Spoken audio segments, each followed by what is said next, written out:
Hello, I'm Anthony Day. I'm a Toastmaster, and I expect you are too. Welcome to this Limitless Drive Time podcast. Yes, we're counting down the seconds until the start of the D91 2024 Spring Conference in Bristol. Limitless You. You may be driving the last few miles to Bristol. You may be sitting on the train, or you may already have got to the conference hotel and you're lying back in the bath with a cocktail. Well, lie back and enjoy the next 60 minutes. Well, no, not if you're driving. But in the next 60 minutes, I'm going to introduce some very special Toastmasters who are taking part in this 10th anniversary event. We'll talk about where they've come from on their Toastmasters journey, what keeps them coming to Toastmasters, and what they have in store for you in this weekend's conference. Remember, of course, it's not just an in-person event. You can participate and watch everything online. If you've not already registered for that, there's the website at conference.d91toastmasters.org.uk. That's conference.d91toastmasters.org.uk. I have 6 guests. Hilary Briggs was the very first director of District 91, while Haritosh Srivastav has been a Toastmaster in 3 different countries across the world. Chris Arning will be chair of the International Speech Contest, the big one, as they say. And Alistair Marston tells us about his panel discussion on Sunday afternoon, Limited by the Unconscious. You'll hear an inspirational account from Gillian Haslam of what Toastmasters has meant to her in her life's journey. We start with someone who's very new to Toastmasters and only joined last year. So welcome, Simon Rodriguez. Well, Simon, you are Conference Programme Chair, and that sounds like a pretty important role. What brought you to that? What encouraged you to take on that responsibility?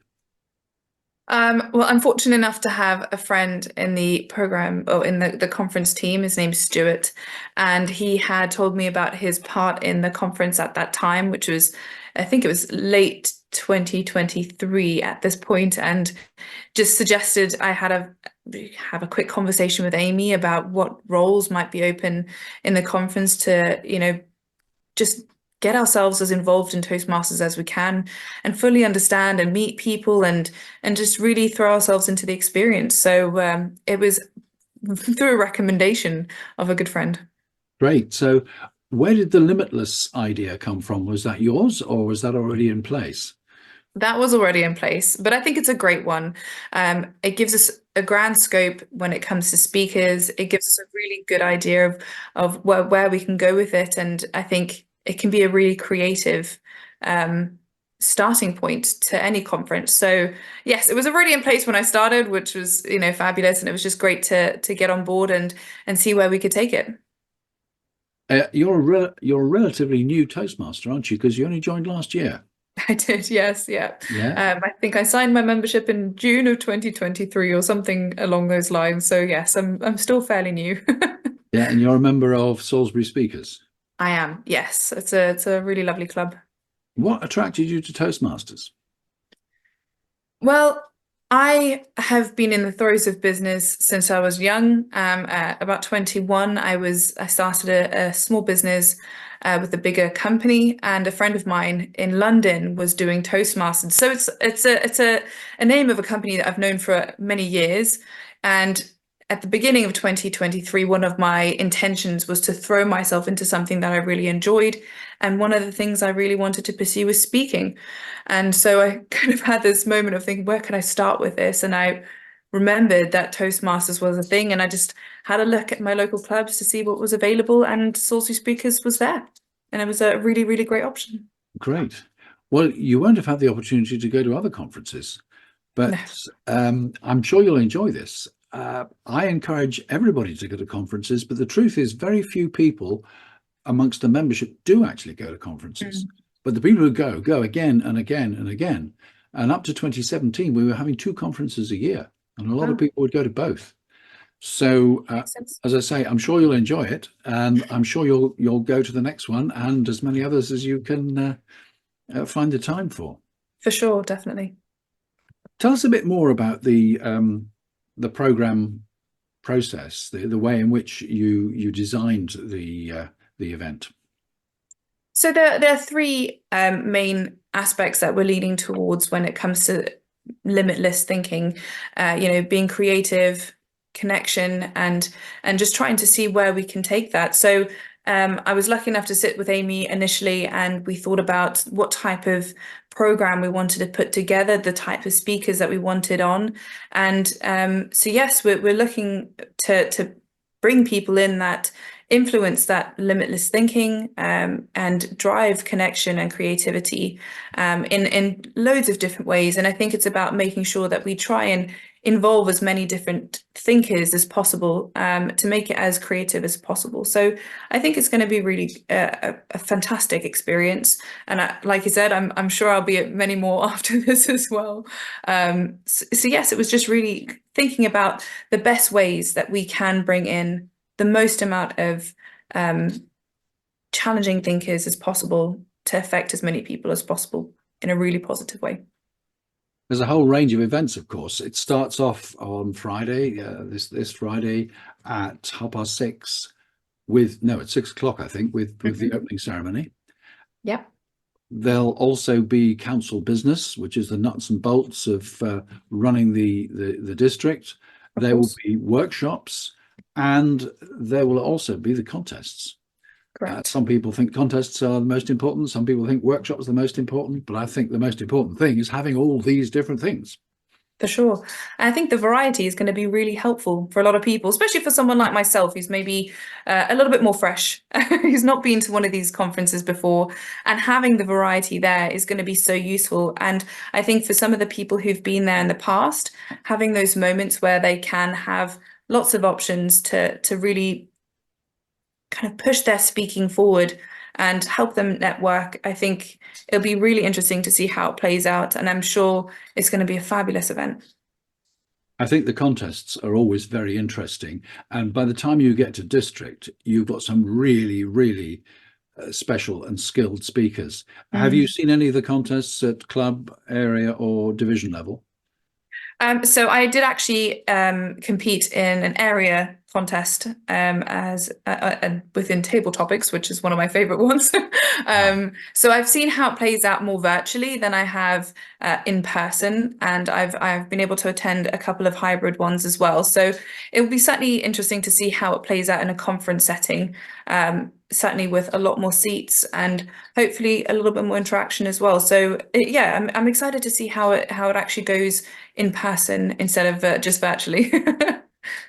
Yes, of course, this is a hybrid conference, isn't it? It So is, people will yeah. be able to log in. I'm not sure whether you're going to have any competitors online, but it is interactive and it will have a very wide, or potentially have a very wide attendance. Exactly. I mean, what a fantastic opportunity to not only have people within the UK, but internationally who may want to attend and get something from the conference itself. I think it's a really great opportunity for people to tap in and learn something and also create some new connections. And I'm certainly hoping to do the same thing when I am when I'm there. So Yeah, should be great. yeah.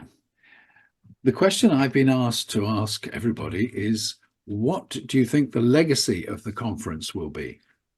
Mm, Hmm. that's a great question. I think the legacy of the conference will be having the ability to put on any wide range of speakers on stage and get people thinking. I think that's the point of these conferences, in my opinion. I've been to conferences for different things, and certainly I'm always trying to take away something that makes me think, is something that's thought provoking, and I'm sure that that's what this legacy for this conference will be, is that you leave feeling that connection, feeling creative, and also feeling that anything is possible, and it doesn't matter what area of expertise or situation you're in, it should leave you feeling like you can do anything, and I think that will be the legacy of this one. Great. Well, thank you very much, Simon, for talking to the Limitless Drive Time podcast. Thank you so much for having me. Simon Rodriguez. Connections and creativity. Feeling like you can do anything. A pretty powerful start. Anything. And why not anywhere? Toastmasters International is, after all, international. My next guest, Haritosh Srivastav, has been a Toastmaster member in 3 different countries. Here's what he told me. Now, Haritosh, you're a distinguished Toastmaster, and Yes. in the last 8 years, you've been in India, in the United States, and the United Kingdom. You've been a Toastmaster throughout that time. It just shows wherever you go, you can't get away from Toastmasters, can you? Yeah, I call myself a toaster addict. I've been become addicted to Toastmaster, so it's probably a way of life for me. Really enjoy the camaraderie, and I think one other thing that has really helped me when I move from one place to another is that everywhere when you go into a Toastmaster, you get that positive environment, the people who are always open to welcome you, to really accommodate you. I think that's a great advantage of being part of such an amazing community. Yeah, now we're talking about the conference, of course. I'm sure this Yes. isn't your first conference. Have you been to many conferences? Oh yes, you bet. I've been to many, many, many conferences. I think when I joined back in 2016, one of the first thing that I did was there was a guest speaker who came and said, "Do you know if you want to take your learning to the next level, you must attend this district conference."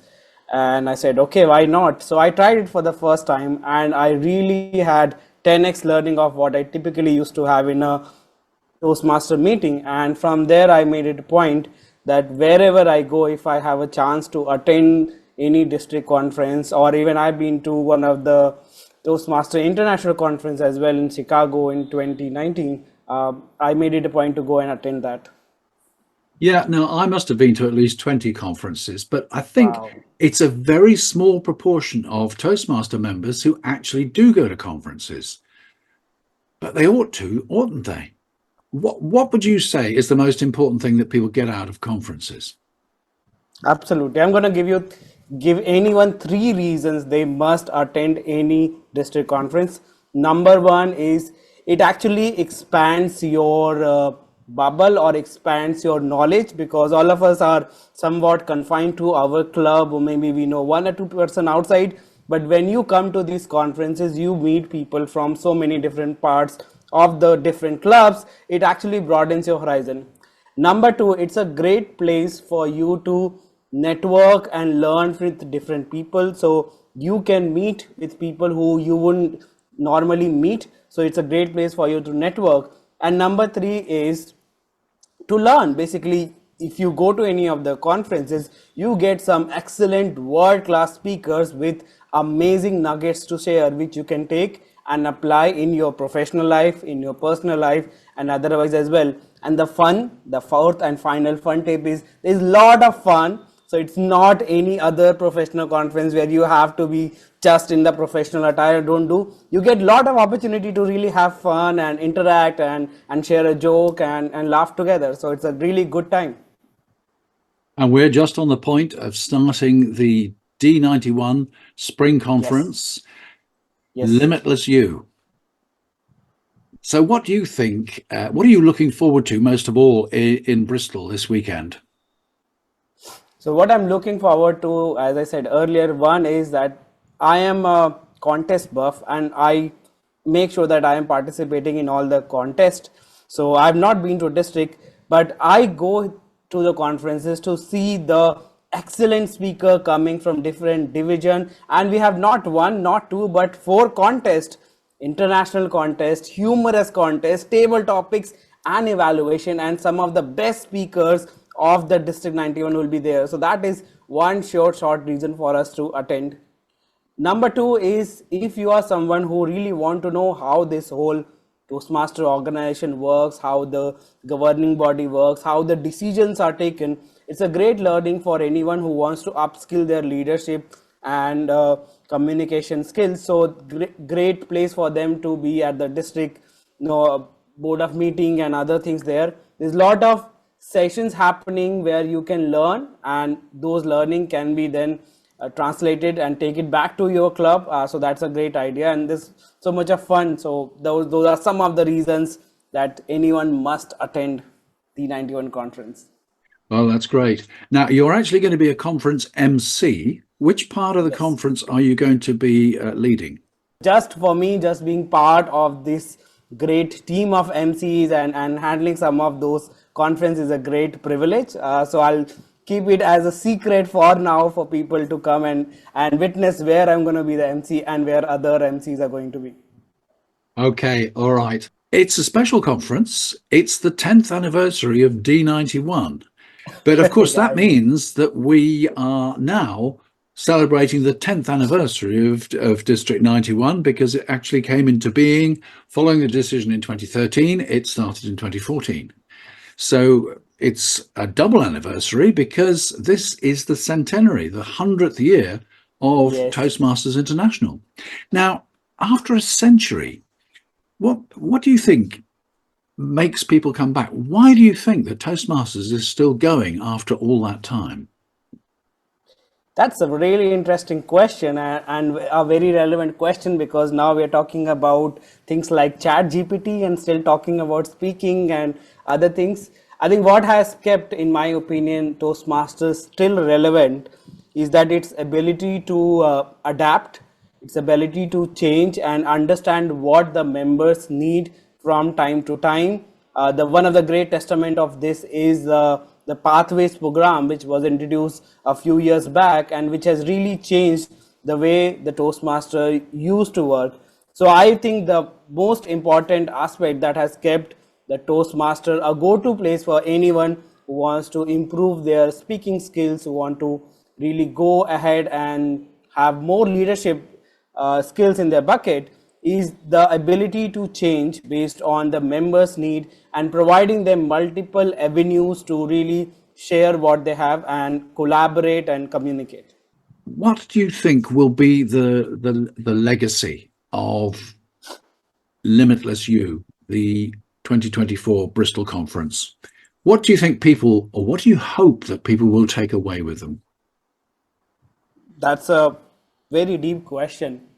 I think the legacy of this limitless conference would be for people to realize that it's it's only about the limit that they put on themselves. There is really no limit out there for them. It's only what we put in our mind, what we put in our thoughts, that stops us. So if you really want to achieve something, you have it all, you can achieve it all. You just have to go there and make it a legacy, just like our Toastmaster International has gone there for 100 years, our D91 has been there for 10 years. You can build your own legacy. That's a very powerful message. Now, Toastmasters is something that many of us do in our spare time. But how do you find it helps you in your daily life, in your business? How does it transfer across, and what benefits do you see from the skills that you're learning in Toastmasters?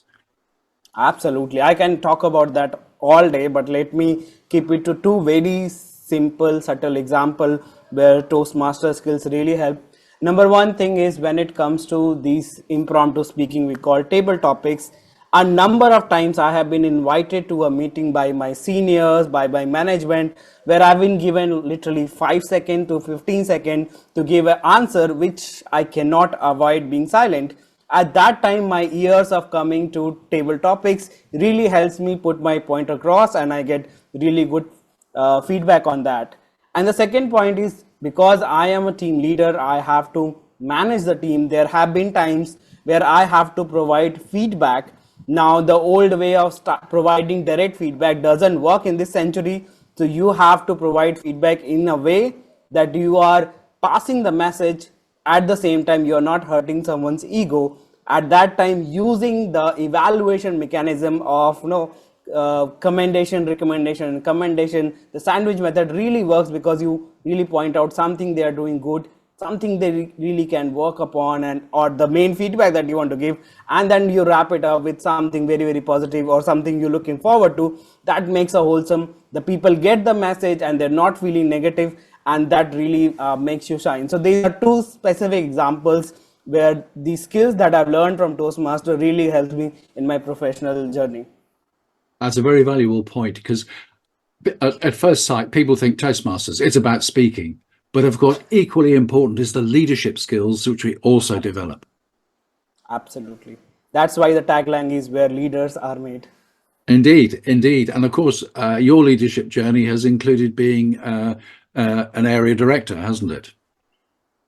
Absolutely. A couple of years back, I was a area director as part of Division A, and I really thoroughly enjoyed that journey as well.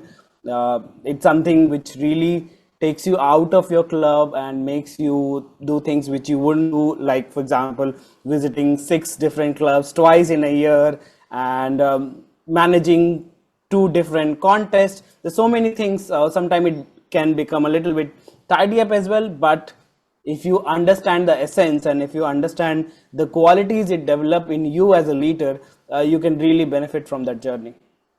Yeah, I think it's true to say that the more you put into Toastmasters, the more you get out.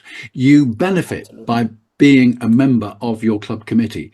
You benefit by being an area or division or district director. You benefit by going to conferences. There is a whole range of riches out there.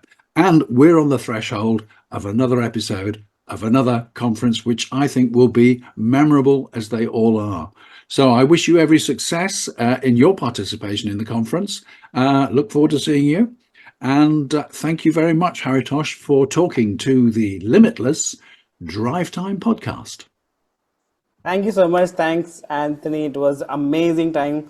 And everyone, if you have not yet, come on, run to the Bristol. I hope to see you in some or other segments. And yes, remember, limitless you.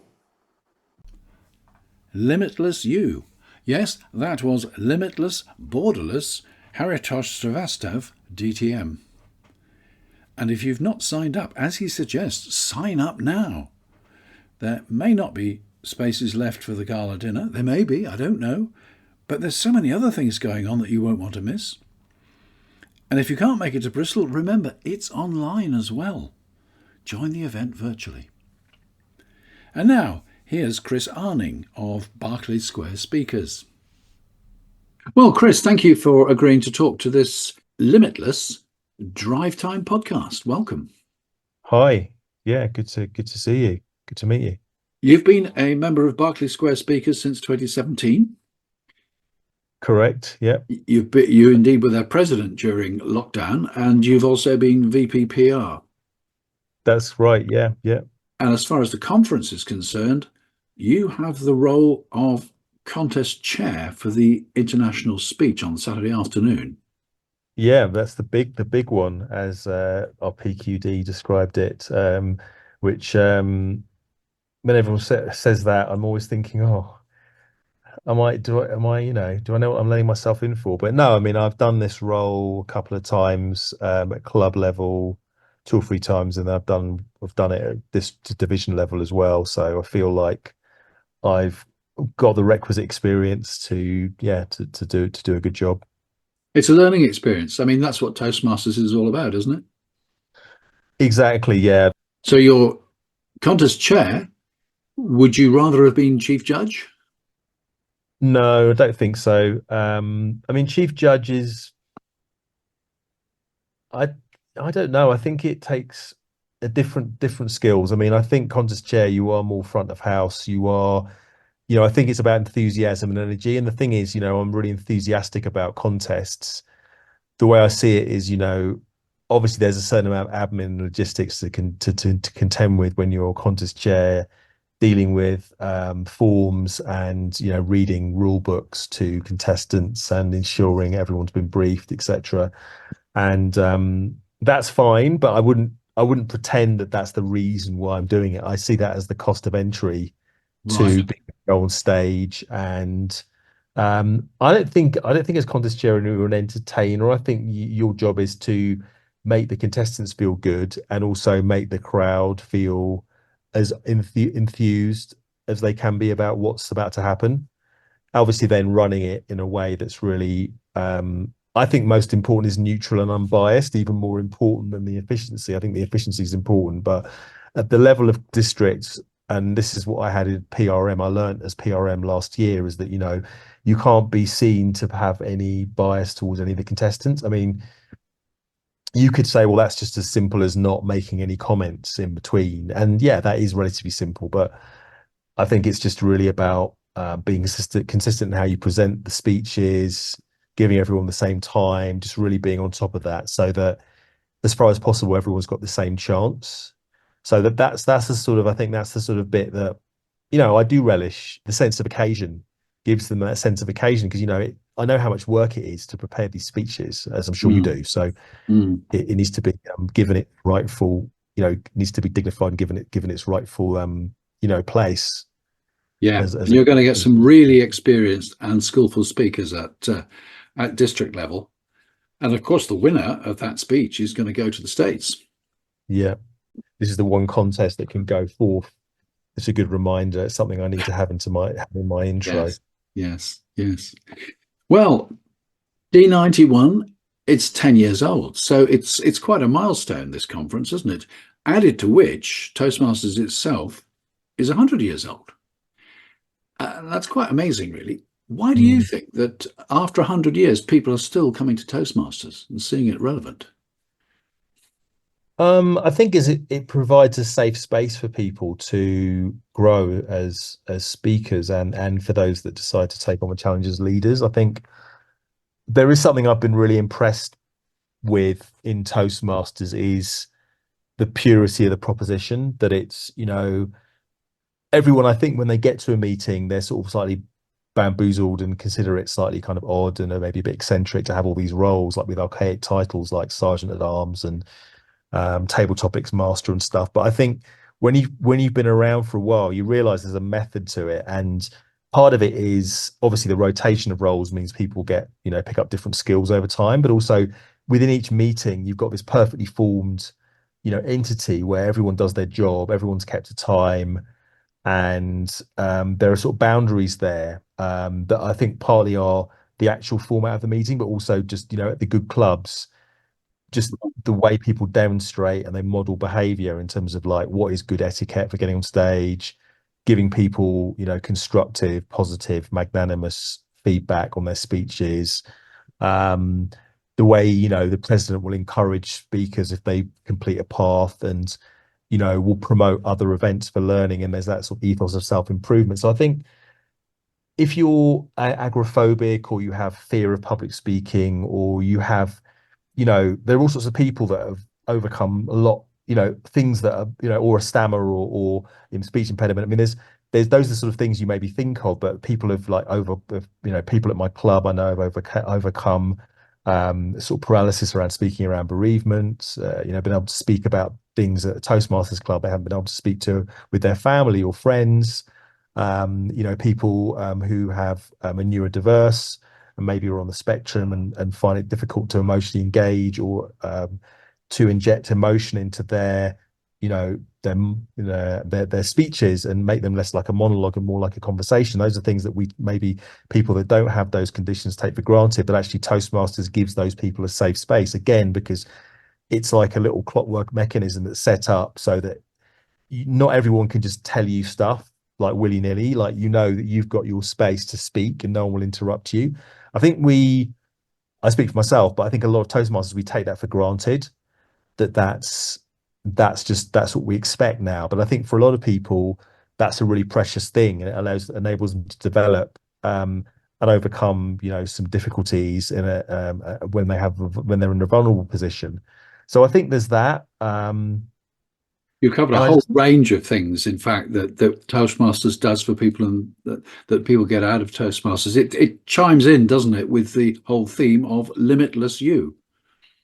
Absolutely, yeah. And I think, I don't know who said this, but when we look at people and we think about the sort of the notion of success, it's it's really about not try not to judge people in a kind of possibly in a very sort of harsh way anyway. But even when you're like looking at someone's development, it's taking them where you find them and where they began, because we've no idea. I don't know when someone presents at a meeting as a new member or potential member, if even they're a guest. I've no idea, for example, what they've had to overcome to even go to the Toastmasters meeting.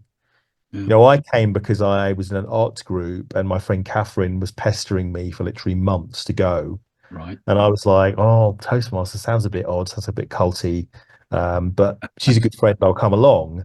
And if anything, like when I got there, I found it was probably it almost confirmed my suspicions in terms of like all these different these strange like role names and the way the thing was organized in such a kind of clockwork way. But then I just started to kind of go, actually, this is really good. This is something we can all learn from. It's a different proposition, but that's what I can learn from. But I'm sure that I know from experience of like being on a committee, and VPM tells you about various people that want to join, and you know that there are people that have gone to a Toastmasters meeting maybe 2 or 3 years before they come to your club, and they were either put off by something or they just fear became too much. So I think when we think about development, it's really, as you say, it's not just about developing as a public speaker. It's sometimes development is about where you've come from, what you've had to overcome to even get to baseline for some other people. And that's a huge progress. That's huge progress, and that's a massive achievement for those individuals. Yeah. We had a member once, and she admitted to us that she'd come to our meeting twice and got as far as the door and went home. Right. And eventually came through that door and eventually ran meetings. So you've got to be persistent, and of course you don't necessarily know who's outside the door, but it works eventually. It really works. So what do you think the legacy of this conference is going to be? What do you expect to take away from it? Well, I expect that, well, first of all, I mean, I go to conferences, if I'm totally honest, I mean, I'm really thrilled that I'm able to be contest chair. I'm really thrilled that someone I serve with on the district committee, Amy Jones, is the conference director, and I'm sure she's doing a great job. And I've seen some great things already programmed. But ultimately, for me, the core of the conference is the contests, and that's maybe just me. Maybe there are other people that primarily go for the inspirational speeches and the workshops. I mean, I always take something positive out of those, the inspirational speeches and workshops. But for me, the core proposition is the contests, because as a Toastmaster, I always look up to those that get through to district, because I know how hard it is. And I've tried, a number of times, and I've been runner-up a couple of times in the evaluation contest at division, in my division, as I was this year. So, and I think competing, and if you end up progressing as I did through the rounds, I think you feel you've got a bit of a stake, because for example, I know Thibaut in the international speech contest, and Catalina in the evaluation contest. I've competed against people that I know are now going to be in the contest. And and I've also got club members in another contest, and I think you admire those people, and you think there'll be some people that are really, really good, and those people are going to have to bring their best to come through.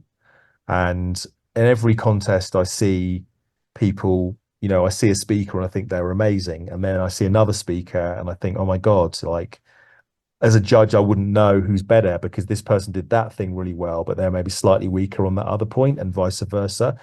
And you realize that it comes down to fine margins. And that's just really exhilarating, I think, if you've been around Toastmasters for a while, to see the best from across the country come together and measure themselves in this contest. Yeah, I think you can be sure. I think you can be sure, Chris, that whatever happens on Saturday afternoon, it is going to be amazing. So, Chris, thank you very much for sharing your thoughts and ideas with us here on the Limitless Drive Time podcast. Absolute pleasure, Anthony. Thanks very much. And I'm looking forward to hearing some of the other contributions. And I'm looking forward to district conference in May. Great. Thanks again. Chris Arning, who will be chair of the International Speech Contest. If you've ever competed, you'll know how hard it is to progress from club to area to division to district. By the time you get to district, the quality and skill of the speakers is immense. Yes, some people go to conference for the council meeting. Well, I'm sure some do. Some people go for the workshops. Some people go to meet friends. But I think we all go for the contests, because we can all learn so much. He is hoping that the 2024 District 91 champion in the international speech makes it through the next round and is invited to compete at the International Convention in August. Of course, while competitions are really important, that is, after all, only one dimension of the whole Toastmaster experience. My next guest explains how Toastmasters has had a profound influence on every step in her life's journey. Please welcome Gillian Haslam. Well, Gillian, thank you very much for agreeing to talk to the Limitless Drivetime podcast as we make our way to the D91 Limitless You conference in Bristol. Thank you so much, Anthony, for having me. It's really and truly an honor to have been invited to this podcast by you. Well, before I started this interview, I looked at a YouTube video which you sent me, which gives an account of your life's journey, which is quite a long, difficult, challenging, and ultimately very successful journey. But it's clear that Toastmasters has played quite an important role in your life for some years. Oh, Anthony, more than an important role.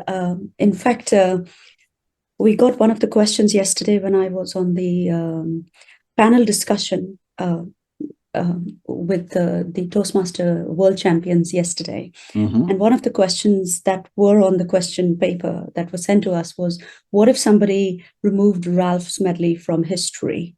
How would you relate to that, and how would your life have turned out?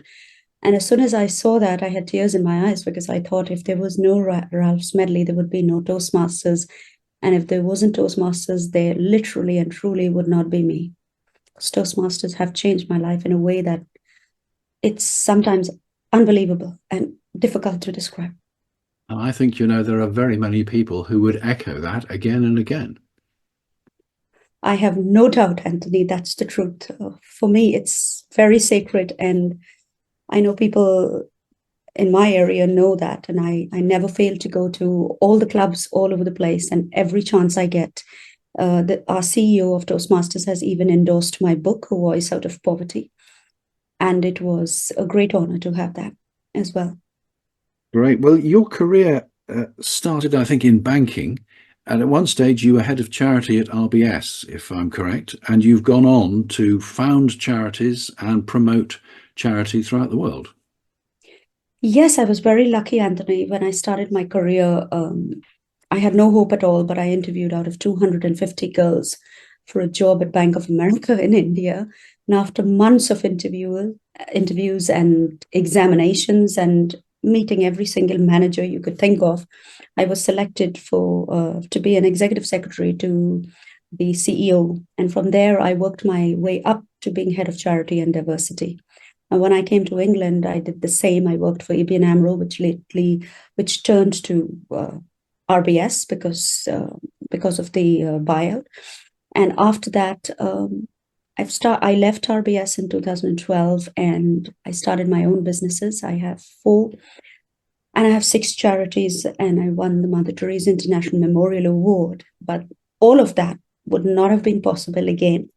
And I'm sorry for going on, but it's all down to Toastmasters and the skills, the help, the trainings, the mentoring, and everything that I gained. Yes.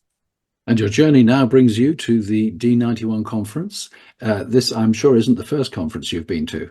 No, definitely not. I've been to several, and you learn so much at conferences. You learn so much yesterday. It was just the honor of a lifetime to be on stage with some of the world champions.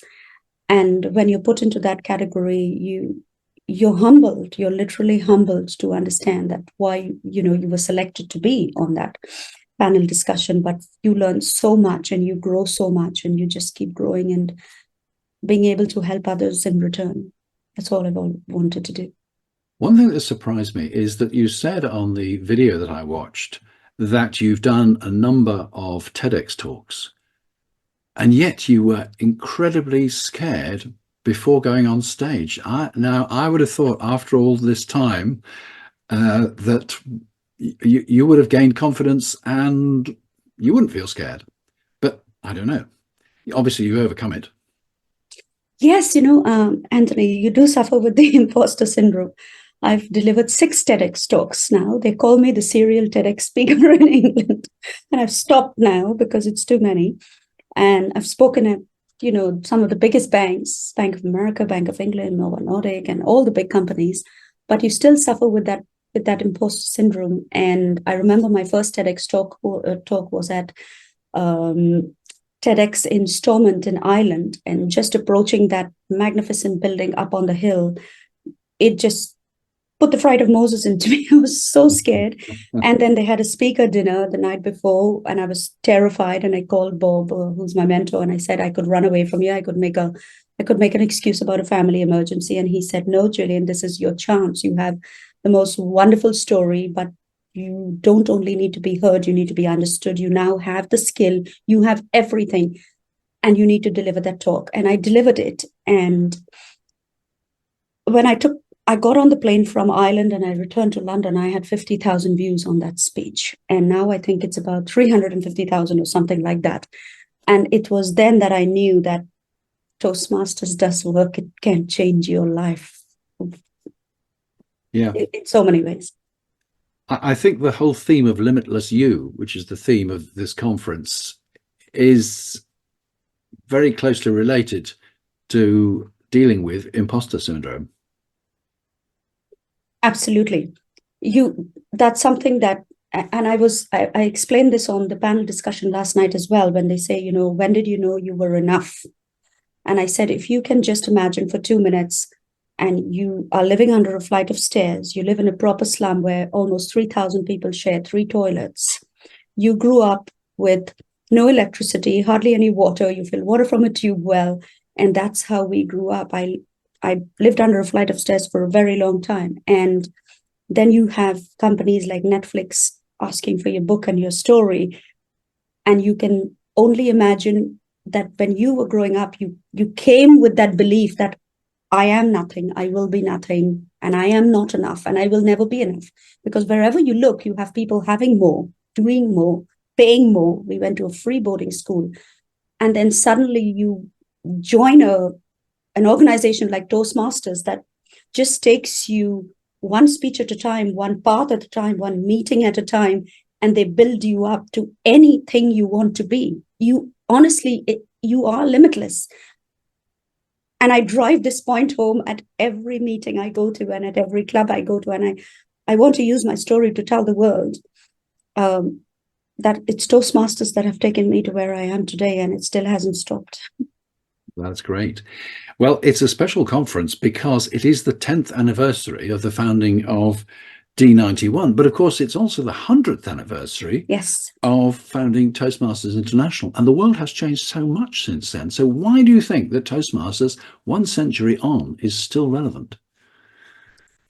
Anthony, that's such a great question. I think it's relevant simply because you are not, a lot of people, first of all, let me tell you, it's just so, we pay so little for such a huge gift that we get. We pay so little. I know when I was looking for an organization to change my life, and I never wanted to be an engineer or a teacher or a banker or a pilot. I just wanted to help hundreds and thousands of people, as many I could get my hands on. That was my dream as a little girl. And I was looking for an organization that I could afford to pay. And then I saw this sign outside the RBS saying where leaders are made. And I was working for a bank, and it just spoke to me. And I followed that sign to the Cass Business School where they had a Toastmasters club. And I was in shock when they told me at that time it was like £40 a month. I couldn't believe it because there were people asking for 40,000 and 50,000 to turn you into a speaker. So Toastmasters don't only take absolutely, I believe nothing from you compared to what we earn. And secondly, they also take you through the process bit by bit, little by little, at every point in time, checking in with your confidence. Anthony, I was locked up in a toilet with giant cockroaches as a child by one of my mom's friends. She used to put me in there, close the door and put off the light every single day of my life because she thought that was the only way to teach children, because she thought also that I was worth nothing, I would be nothing. One eye was horizontal and one eye was vertical, and I was good at nothing. I grew up falling down right up to the age of 14. I fell down. I couldn't speak. I had lost every ounce of confidence. And even now, when I'm talking to you, my hair is standing. So for me, for a person like me to have found their voice and to be so confident to stand up on big stages to big corporates and to be able to do what I've always dreamed of doing, you've got to attribute it to the organization that helped you. And they have helped me bit by bit. And today I'm turning around and helping everyone in my area, in my club, in my district. And I'm telling my story. And I'm saying to people, don't give up. Just stay with Toastmasters because it works. Use my life as an example. Well, thank you so much. I'm sure you're sharing that message with your fellow members in your Hatfield Club, and let's share it with a wider Toastmaster community. And I think the point I'd like to emphasize is that there are so many different things you could do at club level, but when you come to district level, to this conference level, and you see the skills of the people, particularly those who are running the workshops and those who are competing, you can see yet another dimension to Toastmasters, and everybody should take full advantage of what there is. Totally, Anthony. I mean, we are taught from not being able to lift our heads when we walk into a club and being scared to deliver even the first line or a sentence, to delivering the way these speakers are delivering at district conference level, and every single thing that's taught to you. If you really think of the amazing gift that we are given every step of the way, and then we are allowed to deliver our skills, and then we are allowed and coached and mentored to get out. I don't know if there's anything that Toastmasters doesn't do for us. And I don't know how to say thank you, but hopefully one day I'll make it to the world stage and tell the whole world. Well, I hope very much you will. Gillian, thank you so much for talking to the Limitless Drivetime podcast, and I wish you all the very best in the future. Thank you very, very much, Anthony, for having me. It's an absolute honor and sincere gratitude again to you and Toastmasters and to everyone who's instrumental in changing so many people's lives. Gillian Haslam. Toastmasters changes lives. Toastmasters changes lives in so many ways for so many people. I think the main regret of many members is that they didn't hear about Toastmasters 10 or 20 years earlier. I'm certainly in that group. Toastmasters is such a wide organisation in terms of membership. We have young and old, senior, a pretty good balance of male and female, and a wide range of ethnicities, and we all work together. Inclusivity. That's the watchword. To tell us more about that, here's our next speaker, who will be running a panel discussion on Sunday afternoon. It's Alistair Marston. Well, Alistair, welcome to this Limitless Drive Time for the D91 conference in Bristol. Thank you so much for having me. Well, you've been a member since 2019, and you're already taking part in a conference. But is this your first conference? So it'll be the first conference that I have done a speech presentation at, but I have been involved, this will be the third year I've been involved, and I've done some various planning roles. I did a little MC introduction last year. So this is the first year I've been involved in such a big scale, I would say. Okay, well, you're probably quite used to organising things, because I see that you are VPM, Vice President Membership for Aylesbury. That's one of the tough roles. I think the others are VP Education and VP PR. It's very difficult to get people to take any of those roles, but VP membership is really important, isn't it? Because we inevitably have a churn. Yeah, absolutely. And I think it's about, those are the three hardest roles, and they're also the three roles that need to work together the most for the best and optimum output. And they all are very sort of interlinked, and I think it's important to have collaboration, which not to toot our own horn, but I think Aylesbury does. Right. Well, perhaps one day they'll let you be president, and from experience I can tell you, you sit back and let everybody else do the work.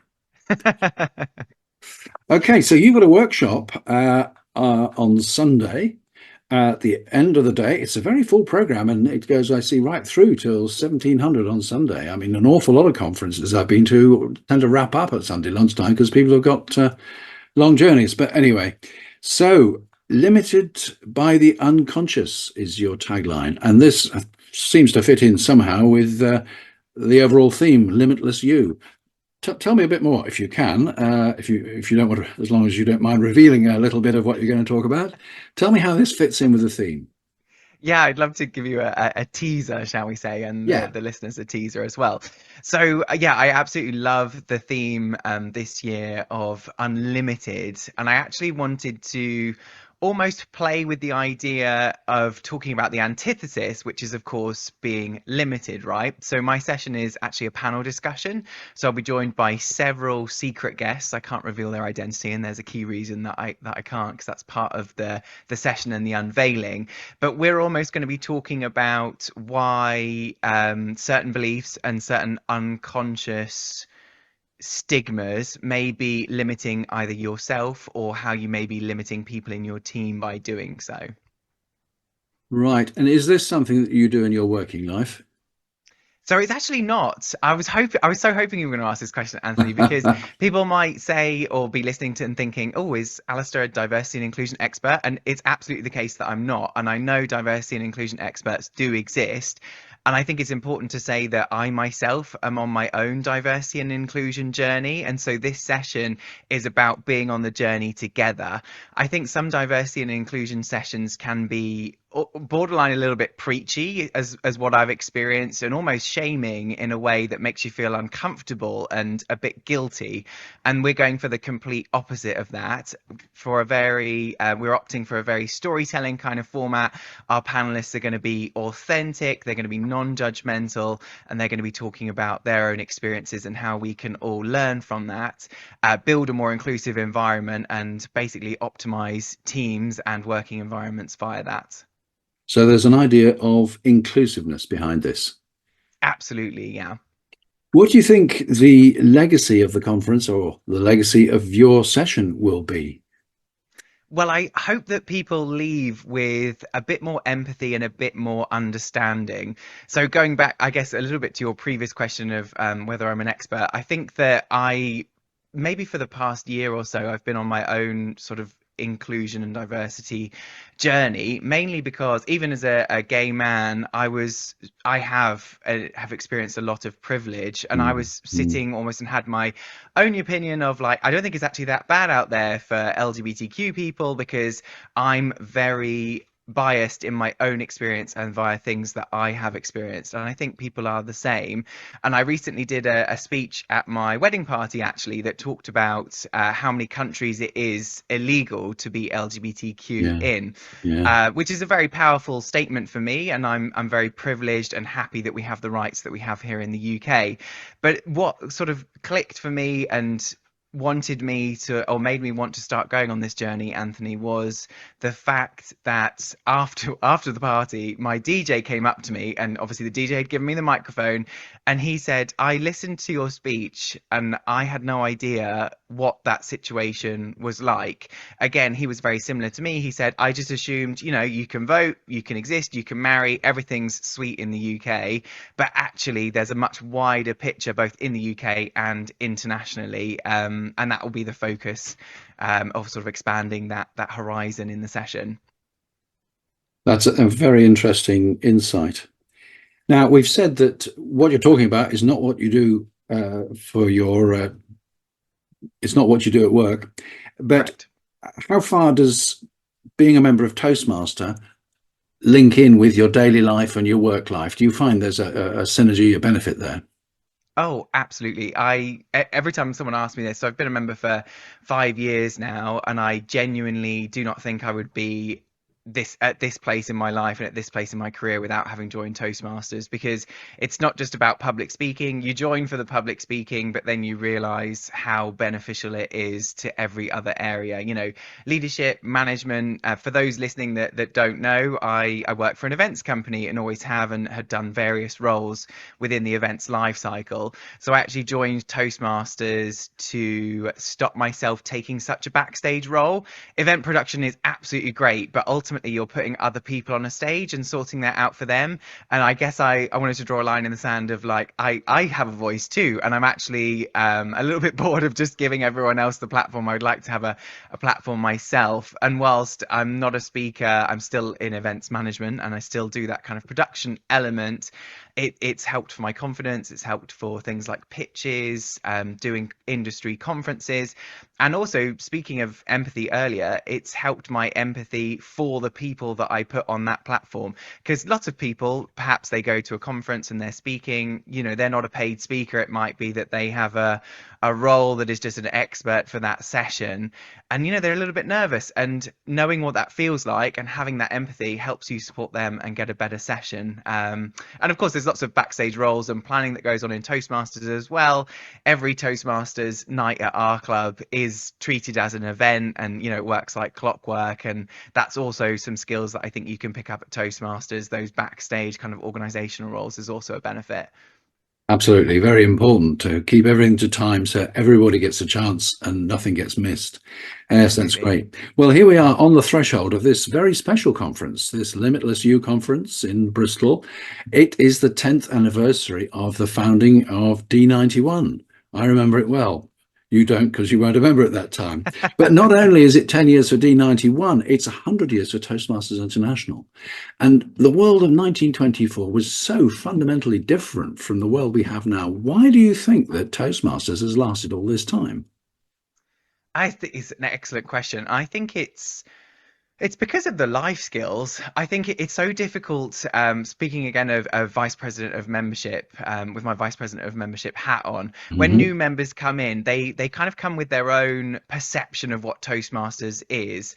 And I think that people ultimately think that it is a speaking kind of organization, and you have to stay, longer than a month, longer than a couple of months.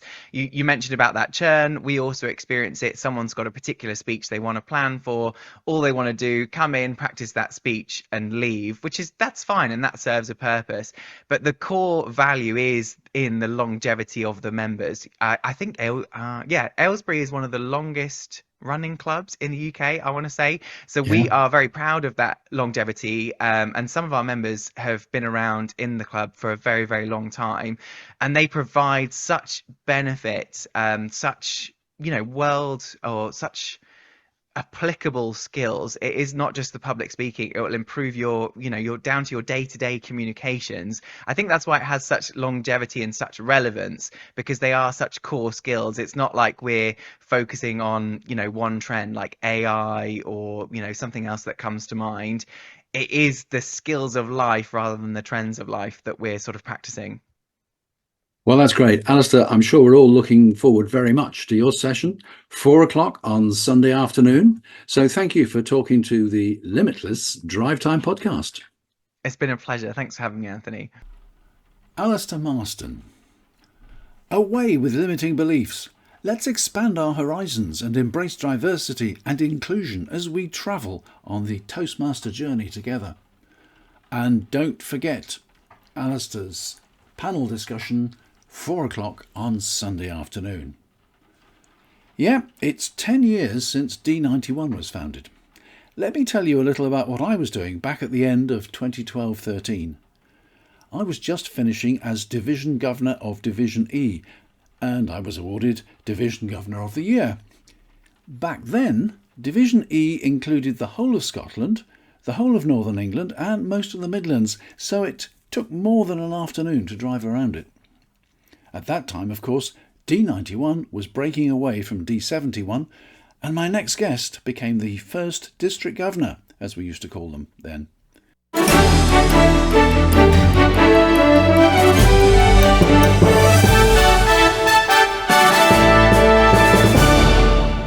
Yes, it's Hilary Briggs. Well, Hilary, it's great to talk to you. I think it's our first chat for 10 years. It must be something like, at least probably. Yes. Well, because 10 years ago, of course, D91 split out of D71 and we went our separate ways. Yes. Yeah. You went on to great things because you became the first district director of D91. Yes. It seems a long time ago now. But yes. Yeah, indeed. Well, it's 10 years on. 10 years. You're having a 10-year celebration, I think. As indeed. part of this, conference, and you're going to be MC at the gala dinner. Gala dinner, that's right, yes. Yeah, so you won't let people forget that it's 10 years on. Yes. And things have changed an awful lot in those 10 years, just in those 10 years, haven't they? I would think, I mean, to be honest, I was out sort of when I'd do the immediate past, well, district governor as was then, Yes. I was involved with a work role that was absolutely full on and living out of town and so on. I did join a local club to keep involved with things, but then I had an injury that meant I wasn't so mobile for a bit.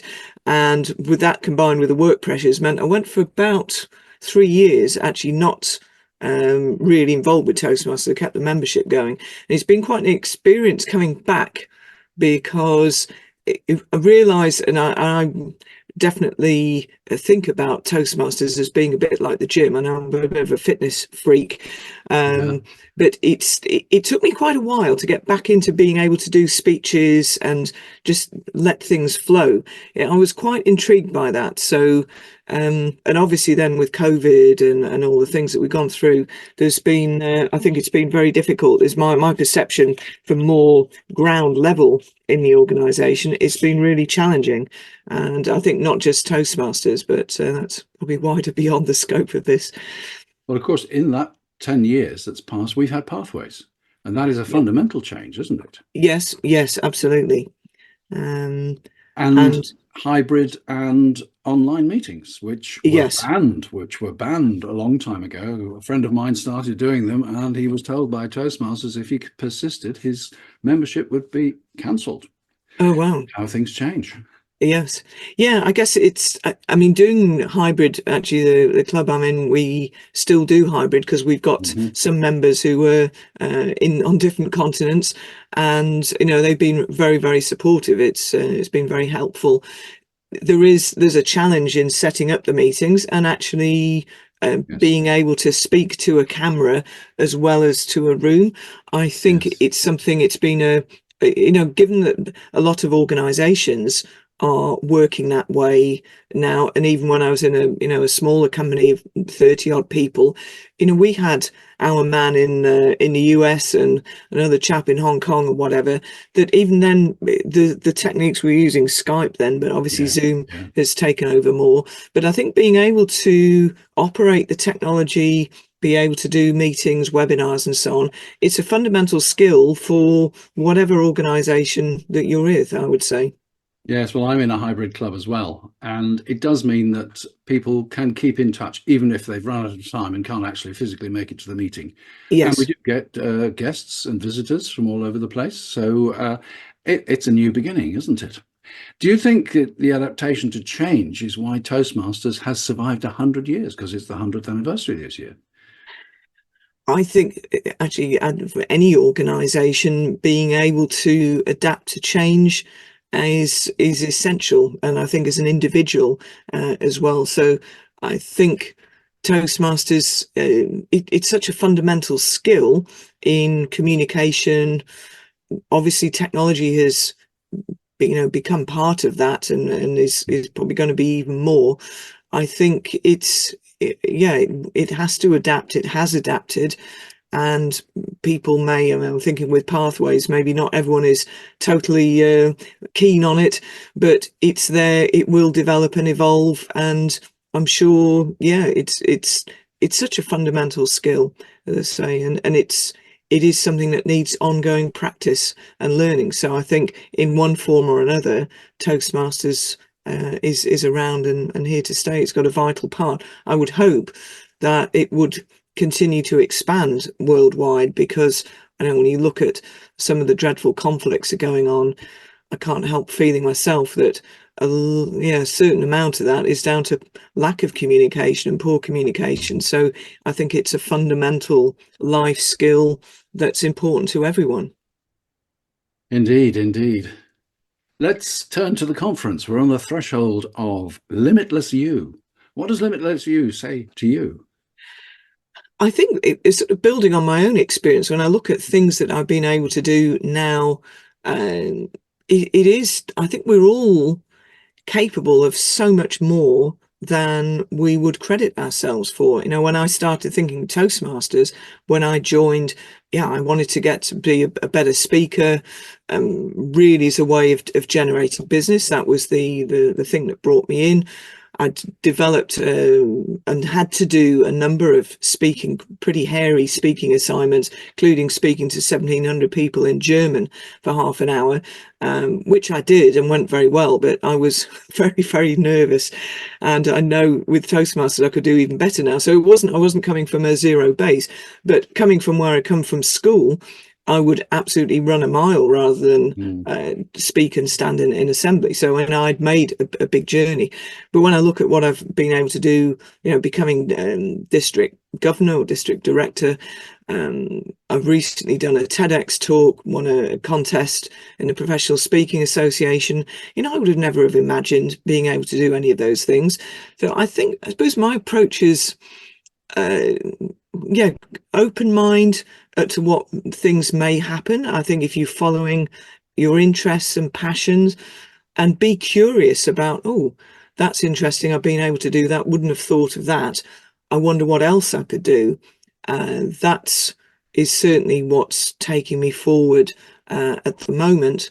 And enjoy the surprises. One of the philosophies I have is that even if something doesn't work out and there's a bad experience one way or another, you know, you get fired by a company or whatever, stuff happens.